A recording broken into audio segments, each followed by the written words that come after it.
first formerly Navajo, Yate, Shea, BLACKHORSE, LOWE, Nishye, Ashihi Nishlin, Kochini, Boshichin, Destini, Che, Donash, Eja, Deshanella. Hello, I'm BLACKHORSE LOWE. I'm a filmmaker. I'm born for the Salt Clan and born into the Red Running Through Water Clan. I'm currently living in Tulsa, Oklahoma, as far as a Tulsa Artist Fellow. 42 years old. Okay, excellent. Can you tell me how long is your residency you're going for? Because these are like all Albuquerque-based artists. Yeah. So if you could just talk about your history living and working in Albuquerque as well. Okay, well, first, this is my second year as a Tulsa Artist Fellow. Before this, I was living in Albuquerque from 2010 to about 2019 till made the move to Tulsa, where they basically have given me a support to just kind of just really refine my craft, which is screenwriting and filmmaking. Last year, I completed my third feature film here, which I shot in Albuquerque before I had left, which I'd worked with a community of filmmakers that had been associated with and creating with since about 2010, and the group kind of grew bigger and bigger. So after the time that I'd been there, I'd produced and shot and directed a good series of probably like 15 short films, two feature films, and collaborated with a lot of other artists there in New Mexico and Albuquerque especially. And and then I made the move here, and at this time I'm really kind of just focusing on my own work, my own screenplays. When I was in Albuquerque, I spent a lot more time kind of just helping other people produce their films, edit their films, screenwriting.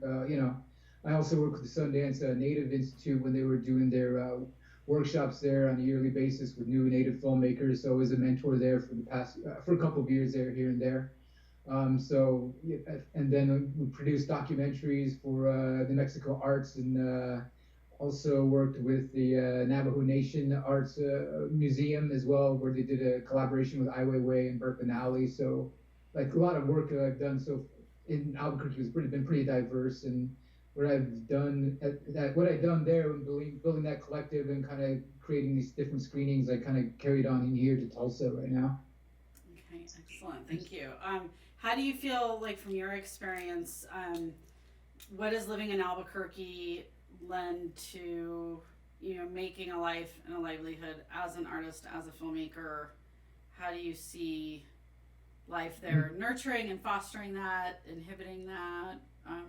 Pros and I cons. think for Albuquerque, for me at the time when I was living, it was very nurturing, just because I was surrounded by other filmmakers, painters, writers, photographers. Like there was a great music scene there, lots of noise, lots of metal, punk, hip hop, and then of course like more experimental music and more classical. So like then going between Albuquerque and Santa Fe, of course the more artists there were to collaborate with the dancers, actors, and spoken word poets. So just like the community there really just is a great place for people to be in and just really artistically grow, because there's so many different things going on, especially from so many different cultures. Like the indigenous cultures there, the Hispanic culture, Jewish culture, an Asian population that's there too. So it's just like it is in the desert, and it is pretty much a small cow town. But in terms of the quality of the people and the quality of the art, it's really quite it's on a level like say New York or like San Francisco or Mexico City, just in terms of like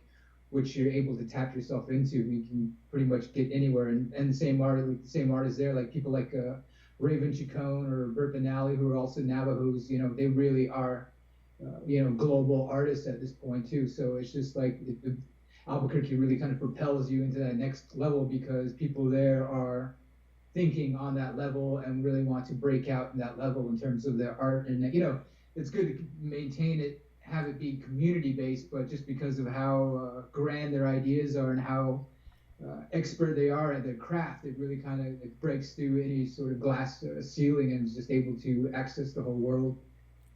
Excellent. Thank you. So can you tell me what did your early days of 2020 look like? What did you have on the horizon, or what were you in the throes of when COVID-19 kind of came on the scene and entered our consciousness?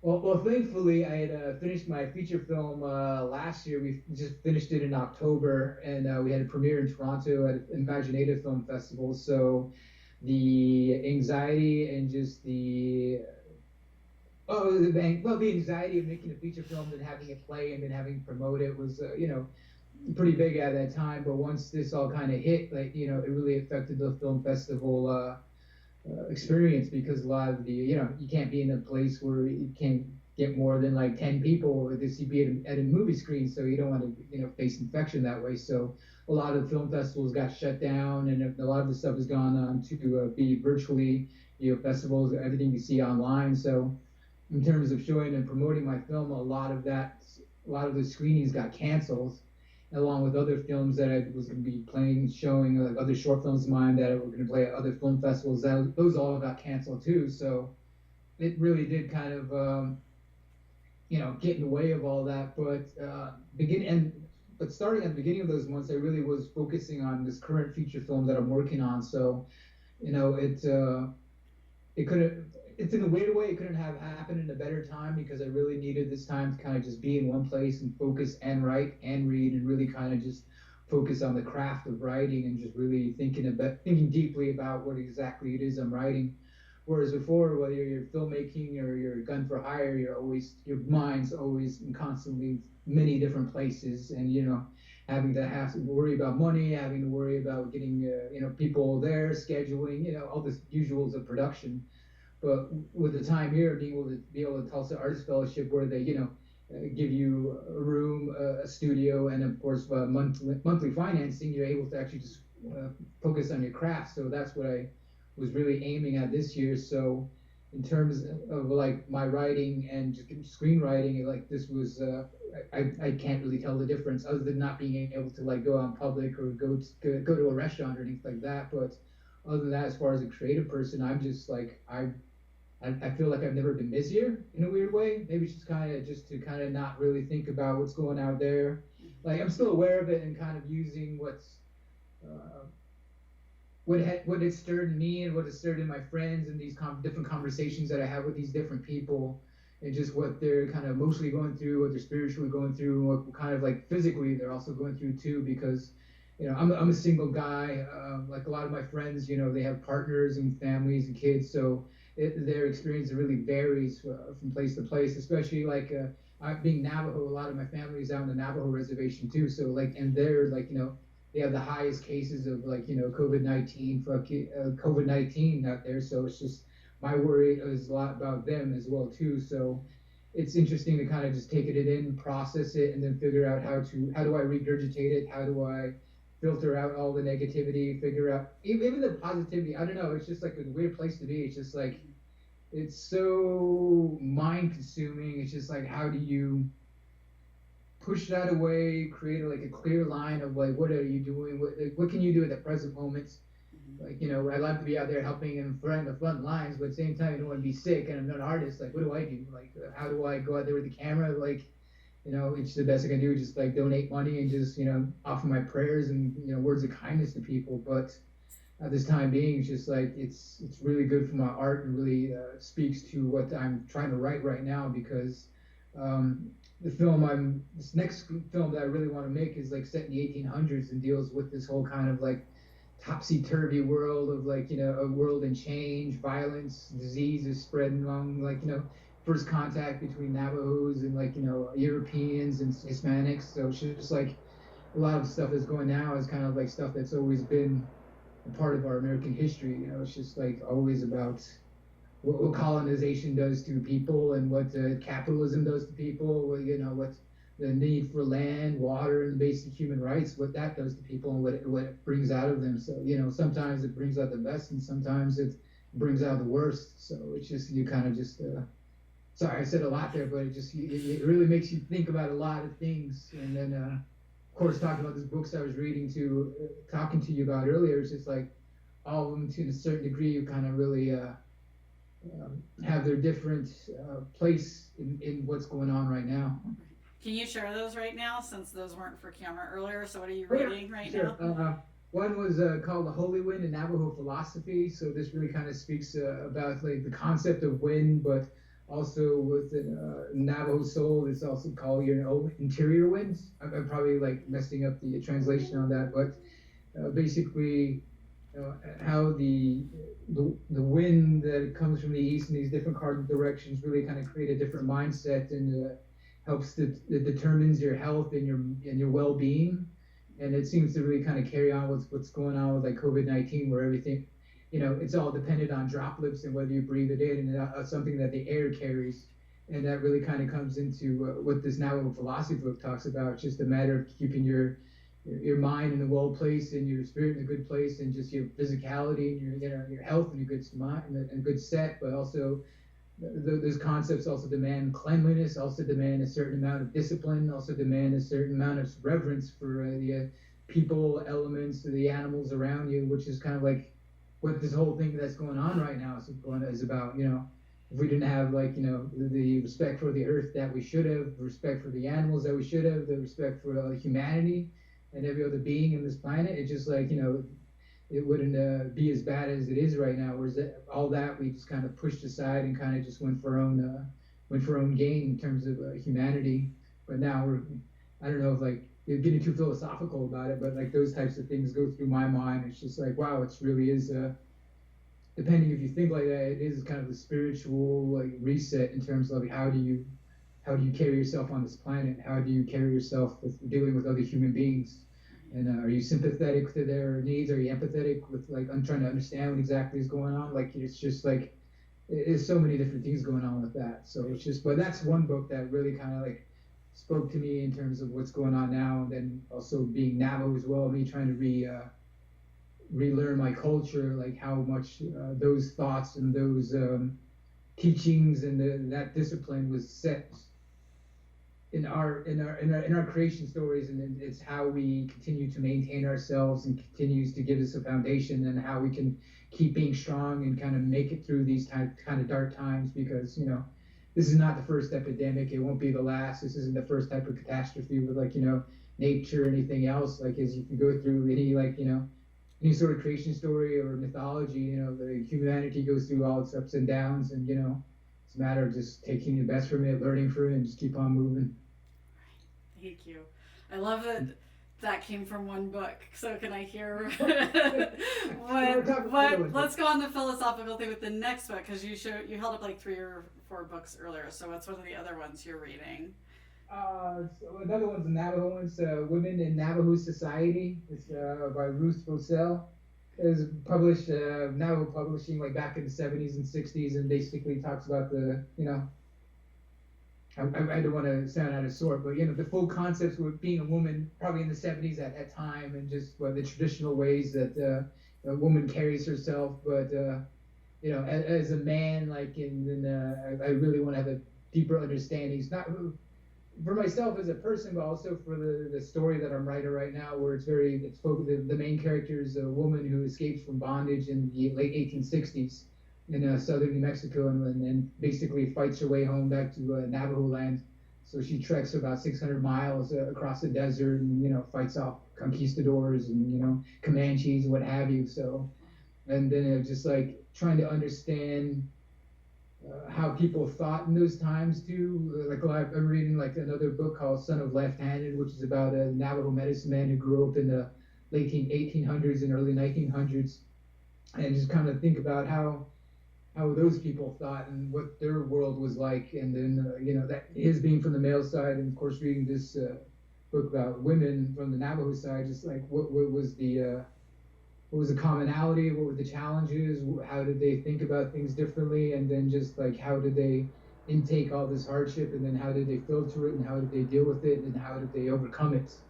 And then also the spiritual elements that go along with that, and just the reverence for nature, everyone in the morning, everything kind of is really tied into prayers. The more I look into more of this do my research into these different books, so it's just it's educating me, but I'm also trying to put that back into the work. So hopefully, it will give those characters a bit more resonance and make it a bit more realistic what the Navajo experience should be. But after I just finished my first draft a couple of days ago, so right now I'm just kind of giving it a week, and then I'll revise, and then hopefully I'll be able to go and see some of my mentors, talk to my grandfather, my aunt, my my uncles, and then also my mother, who also very well versed in Navajo philosophy, Navajo teachings, and everything, but also other anthropologists, other people, historians, really kind of figure out what it exactly was at that time. So it's just like right now I'm just barely at the top surface, and the work will just keep going higher or lower depending.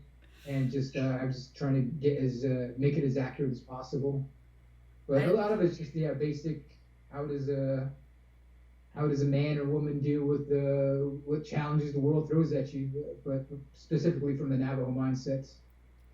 I just think it's incredible. One, I'm so impressed you finished a draft of any kind in the last couple of days, because I know for my own self and certainly other people I've been talking to, there is this real difficulty as far as productivity and really being able to engage and practice in their art, in work, and just finding that focus. And so I'd be curious, because it does sound like it is a period too where you're just ingesting and absorbing a lot through your reading and really sitting with a lot of this, thinking on it, letting all the thoughts like really settle in. But how are you, is there anything you're implementing for your own self, or is it just like a matter of discipline, or how are you finding your focus to be able to continue on these projects and continue writing? And I've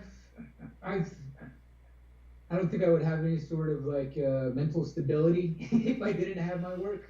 Like I needed to in order to keep on moving. Even like in my darkest moments, like before all this, like the writing, drawing, picking up a camera, going to shoot something or edit something. That was the way to really kind of medicate myself and help me to get through those times. So for me, it's a tool, but it's also medicine, because that's what I always go to, what I've always gone to help me get through, like some of the darker moments. Like a lot of my last feature film, Chasing the Light too, was about about a breakup and my own breakup, and then but through the making of that film, I found healing, and I found like a community of people who supported and cared for me. So and they gave me their best, and out of that we got a feature film out of that we made, which went to tour the world and was now up on Amazon Prime. So it's just like the work to me is healing for me. So it's just it's the best thing I could do for myself, is just to keep on working. Plus, like I'm already an introvert as it is, as most artists are. So it's just like, oh, you got to stay inside and not go anywhere. Like easy. Like what do you want me to do? Read and watch movies? Like, oh, I was gonna do that anyway. Other than going to go get groceries and get medication, like other than that, it's just like, it's the same old lifestyle. But in terms of discipline, like always, just I find like when I get into moments of writing or moments of like editing, being a production and being out in the field is completely different. But during these times, I try and schedule my day to wake up early, work out, spend at least like an hour watching a movie or something, find something that really speaks to what I'm making or doesn't. Like yesterday, I just ended up watching Back to School with Rodney Dangerfield just because I needed to laugh after watching the news. So I just needed to get my mind off it. But, do that. I spend about another 2 hours just rereading what I had written the day previous and thinking about it, take some time away, make some dinner, read a book about something completely different, and then go back and attack the work before I go to sleep. And just so that way it's just constantly on my mind. And like for me, like when I write, I always want to be jonesing to get back to the page the next day, or at least in a couple of days. So it's just like I don't like to really always want to be hungry for it. So always work as little as I can and then like step away. So that way, like, okay, that was a good moment. Now let me go read it. All right, cool. Leave it there. I have more ideas, but I'll hold it off to tomorrow just so I know I can keep building and keep brewing on it.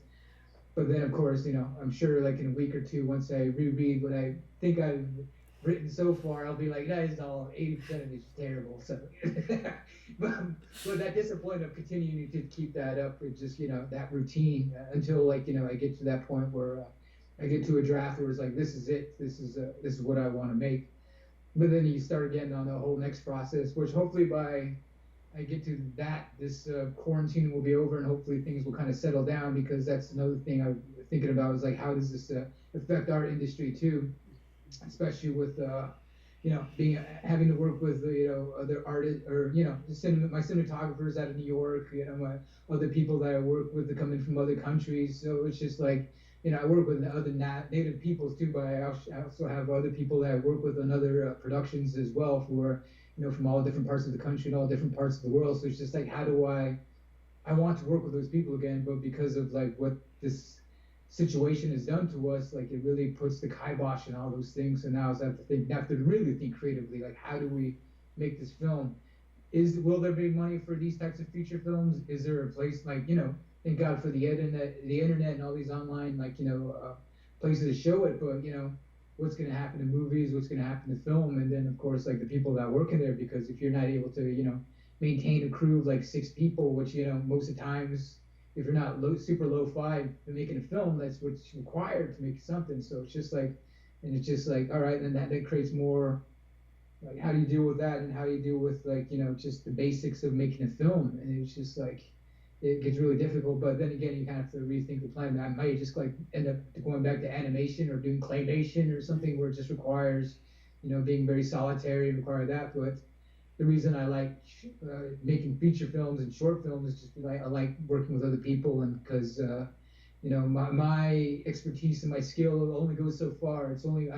I only improve myself and improve my art and my craft is when I'm able to bring in these other people to really kind of to give themselves and give their creativity, because it makes that film and what we're creating that much better. So it's just like, that's the thing I really kind of like wonder about, is like, what's the creative life going to be like after this on a feature film set? Right. Sorry, I said a lot. No, I mean, my head's there too. I mean, I've just been thinking about it. It's one thing. I have one project where I'm more in an editorial phase, just logging a lot of footage right now, an archive of footage. But yeah, the idea of shooting, our shoots so far have been canceled. So, and then you can only do so much with what exists before you can film your next thing. So yeah, it's a big question mark. So for you though, it doesn't sound like it, just based off kind of the stage, since you just done the festival circuit and completed a film, and you're already kind of going into this like incubation phase for your next one. Tell me if I'm wrong, but it doesn't seem that really once COVID came on the radar, where people really had to put stay at home and everything in place, that it changed your day-to-day existence too much from where it was in February as opposed to what it looked like in March? Or was there a shift of some kind? Or do you remember a time, was there any kind of news report or something that came out from federal on down, orders or anything where it started sinking in, like, this is going to be its impact? The social distancing began here, like I think it was mid-March here in Tulsa. Of course, like like most people, a lot of people ignored it, thinking it was just going to be a fly in the pan and it was just going to go by. But as the weeks progressed, it got more. But at that point, I wasn't leaving my studio. I was leaving my apartment anyway, so I felt like I was already luckily ahead of the curve in terms of like not avoiding people, because I was already set, and like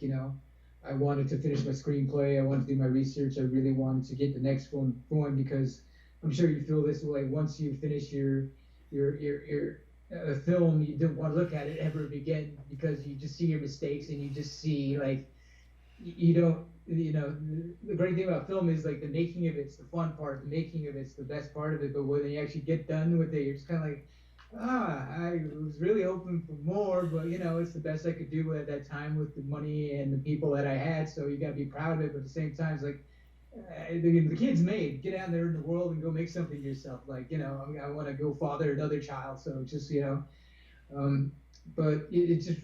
In terms of like this year, it didn't really change my day-to-day routine, other than like avoiding people when I go jogging in the morning. That's probably like the only thing. It's just like I see a person coming, I'm like, okay, I gotta jump on the other side of the street, or going to have Thai or pho, or getting some good Mexican food. That's the only thing I'm really missing right now. Just like because I don't mind cooking, but also I also miss good New Mexican cuisine, because I'm in Oklahoma right now, and I'd love to be back in New Mexico right now. Just be closer to my family, be closer to better restaurants, and some of my older friends. But then again, like it's just like, what good would I be there?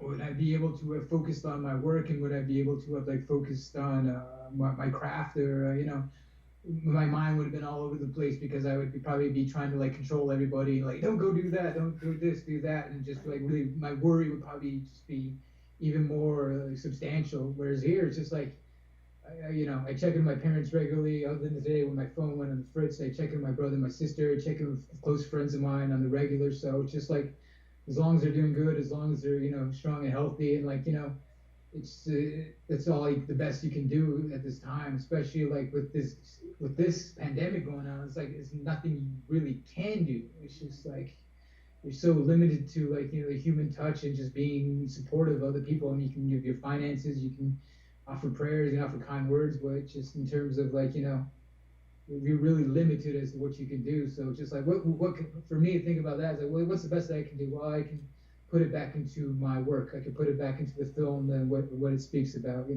Resiliency, Navajo identity, and how our resilience throughout the time of you know since the time of creation, like we've always been survivors. We found a way to get through all these different types of challenges that the world throws at us. So it's just like hopefully this screenplay, this film will speak to that and just give people something to really kind of connect to, and just like it'll give them hope, hopefully. But then again, I'm also a very pessimistic person, so even saying hope for me is just a weird thing for me to say, because the world is what it is, and it's a monster, but it's also extremely beautiful. So it's just you gotta just stay on your toes and just keep your head on a swivel and just stay as healthy as you possibly can.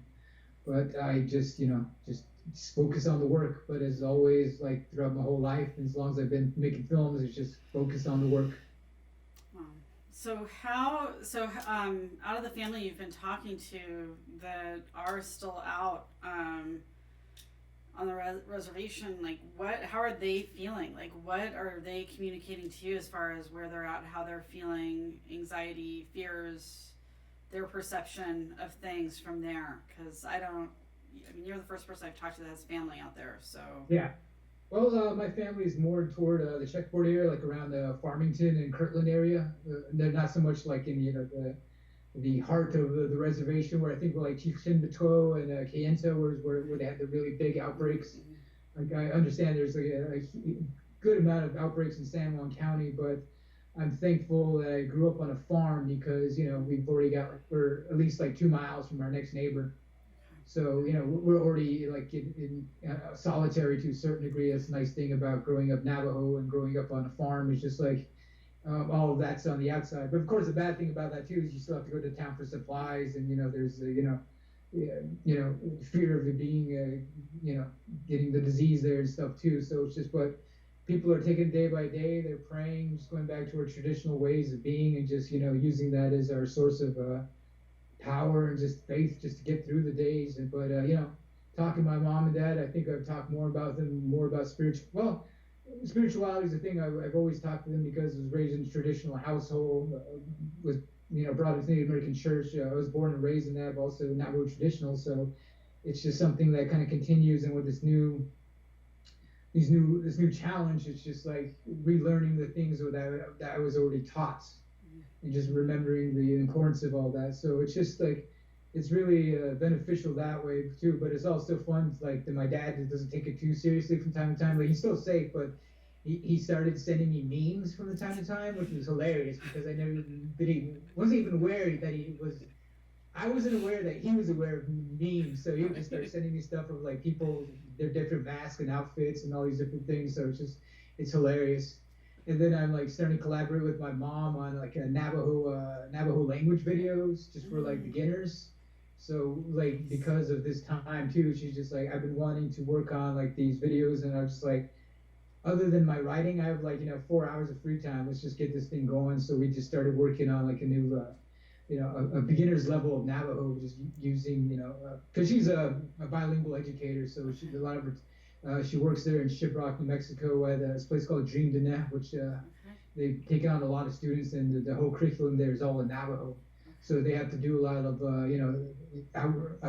learning online and everything like that. So she's trying to figure out how's the best way to keep herself and keep herself mentally focused, but also keep her busy, but also keep educating the children too. So it's just like, well, so what's the best way to do it? Well, let's create a video we can put up on YouTube and everyone else can learn. So we've been collaborating on that too. So it's just been really interesting to see how everything's been going. Like, my sister is still in Albuquerque with my niece, and then my brother lives near the farm there with my mom and dad. So everyone's pretty close to one another, and it's just like we all keep in contact, and everyone's kind of just making do and doing the best they can. Right. I think it's interesting too, hearing about like the older generations and their new relationship with technology in some ways because of this time. Like I don't remember who I was talking to the other day, and it's like, their 90-year-old grandmother used like FaceTime for the first time, because and I mean, it's amazing because I think, unless put into that place where they need to do it, I know that's like not always like the first option for a lot of our elders, and I'm someone who gets flustered by technology as well, so I get it. But I think that's great, and I think, and it's amazing hearing about your mom too, and it's wonderful that your skill set can do that in its way that you guys can connect and spend time, and I don't know, maybe you don't feel as far away that you're getting to like help with a project, because that's the other thing. I'm like, you are in this kind of insulated place, like in another state, and as a single person too, and being away from family, especially with like the region your family's in and what they're going from, that's got to feel like you're really far away. So extremely far away. So, but it's just it's what the cards have been dealt. So just dealing with it. So it's just, but I'm just glad they're home and they're safe. So that's the number one thing to me too. But there are times like I remember when I was younger, I really wanted to get away from the farm. I hated dealing with alfalfa because I have horrible allergies. I have allergies to animals, anything with fur I'm terrible with. And then right now, it's just like, I really wish I was on the farm just because I could have that much space to just, exist. Mm-hmm. Whereas like here in Tulsa, like, I got my apartment and my studio and then that's it. And it's just all kind of gray and white walled and very confined. Whereas there, I could go out in the country and probably wouldn't see a person for like a whole day. Mm-hmm. It's like, wow, that was amazing for me right now. Like, this is how much of like an introvert I am. Just like people like, don't you really miss people? Like, not really. It just was kind of, it's probably a bad thing to say, but it's just like, growing up on the farm in that type of existence, you really get used to hanging out with yourself and really knowing how to deal with boredom and really know how to like, if I don't have these accessibilities to the internet, to books or whatever, what else can I do? I've got a pen, I've got a pencil, I can draw, I can create something, I can entertain myself. I don't really need as much as the internet's necessary for my work right now. It's just like, all I really need is just a pencil and a pad and I'm good to go. Like if I need to write, if I need to draw, it's all right there. It's just like get back to basics. But all this is just extravagant. I'm not complaining about it, but it's really just if you take it down to it, it's just all I need, that and some food, and I'm good to go. But at the time being where we are, it's like I'm also loving just having air conditioning and just internet and just the ability to FaceTime friends, FaceTime my family too. So it's just like as much as I'm annoyed by technology, I'm actually very appreciative of it too. Also, I wouldn't be able to like how would like the Spanish flu epidemic would have been if they had like the internet. Like how would these other catastrophes in history be completely different if we didn't have like this technology going on right now? It's just like it's wonderful and it's terrible at the same time. Right. Earlier when you were talking about having conversations with friends of yours that are married or in relationships as opposed to you being single, living alone, and having the different experience. I mean, I'm trying to think back on the artists I've talked to that there's a few of them probably that are single, but a lot of them are, partnered or have kids. So how is that? Because you reference a film when you were doing that, like going through a breakup. So is that anything that's on your mind too? Just like kind of enduring this as, a bachelor versus being in a relationship. I mean, how is that? What's that experience for those who aren't living it? Same as always. Again, it's just yearning for love. I don't know, like I got some friends here in Tulsa who are like, young newlywed couples and they just had their child a year ago. So they moved, actually they're from Albuquerque, Matt and Melinda Galindo. They may have been married longer, but we came into the fellowship at the same time too. And they have like a 1-year-old son now. So at this last year we were doing these drive-in series screening here at the Admiral Drive-In where they had the Outsiders. So we were showing a lot of lots of indigenous, Hispanic, Mexican films, and kind of just counter capitalist films, just more revolutionary type stuff. So watching their experience too, it's just like Melinda works for galleries and works for other people in New York. So, but her work really requires her to travel and be there with other artists. Whereas her husband Matt, he's a musician and he's a sculptor, so he's just like he couldn't tell the difference. It's like, oh, cool, I get to be inside my room, one space, and just make music and just hang out with my son and just listen to music and create. Like he's fine with it, but it's just it's a bit different for them. But for me, it's just like I other than like reconnecting with my ex, which I said I wasn't gonna do, but then like when this whole thing kicked off, I'm just like, well, I am worried about her, so I might as well just check in and make sure that she's all right. And then now we're like texting every other day, which is a weird place to be, but with this whole thing going on, I just let go of all the stuff that breaks up the relationship and just all the miscommunications and all the ego and just all of that. It's just like, oh, let that go. It means nothing now. All really cares about your health and your well-being and making sure your family's good too. So as a single man, like I'm glad I got out of that, but now I'm just kind of rethinking everything I did previously, good and bad, and just like, how do I make peace with it if I can, and then like, how do I live with myself with it? Can I live with those people again?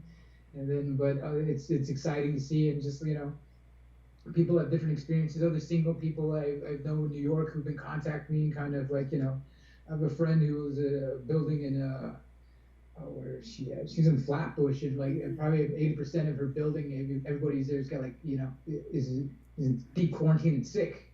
So she has like fear of just going down her stairwell and just get food and just like anything. So she's just kind of like really locked up there and just like really having to.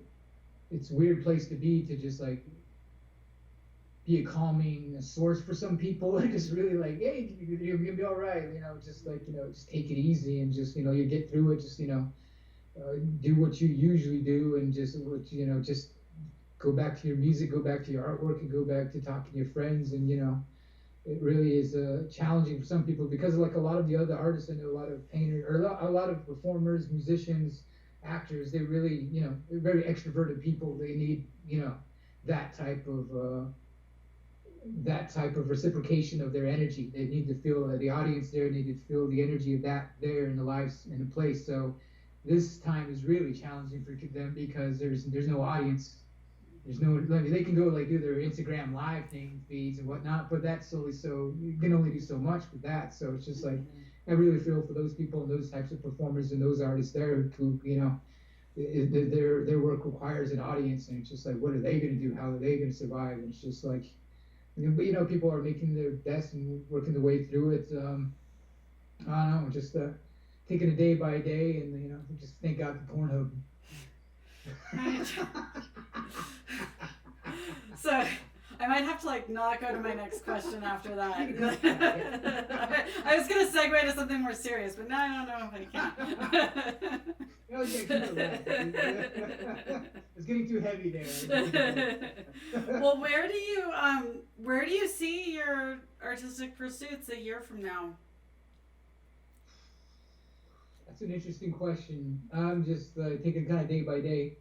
There's a quote by, I think, like Kurosawa, who's just like, you never look at the end goal, but just look at what you're working on in front of you. And just kind of keep chipping away, keep chipping away at it, but don't really look at the end result, and we'll only worry about it when you get there. At this time being, I want to look ahead that far, but I'm just gonna keep my mind on what I'm presently doing, which is just writing screenplays, working on Navajo language program with my mother, and then getting back to drawing, getting back to other writing and other screenplays, and just reading more, and just kind of, it is the best time to just really ingest other artwork and other books that I've been putting off forever. So it's just like, and listening to more music. So it's making the best of it with it, and just what I can, and a lot of, hopefully I'd like to be making my next feature film at that time. Hopefully that's but for right now, just stay present and just stay working on the screenplay, just stay working on what I'm working on right now. So, do you have any? I mean, this is just one of those things with the pandemic. I mean, there's so much other territory we could go in. I mean, I think, Yeah. we could talk endlessly about it. But out of the things I've asked or have not asked, what would you like to hear from your fellow artists? What questions would you like to ask people right now? I only have a few more of these to go, but I'd like to hear from you what you would be interested in hearing from people. That is a very, very good question. I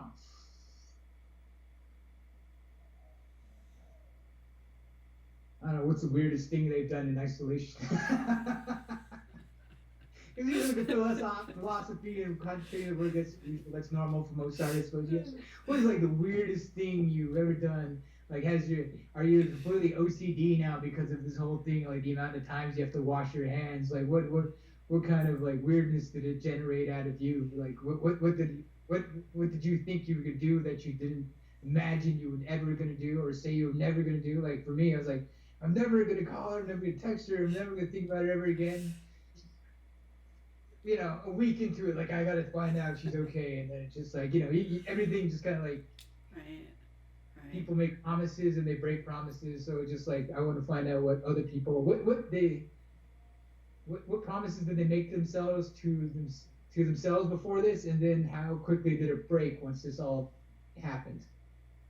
Because all those, if things are still normally going on, I probably wouldn't have talked to her at all. I'd still be just do my usual routine, but just like these different circumstances make you act in different ways, and make you kind of realize like, well, maybe I'm really not done with those feelings.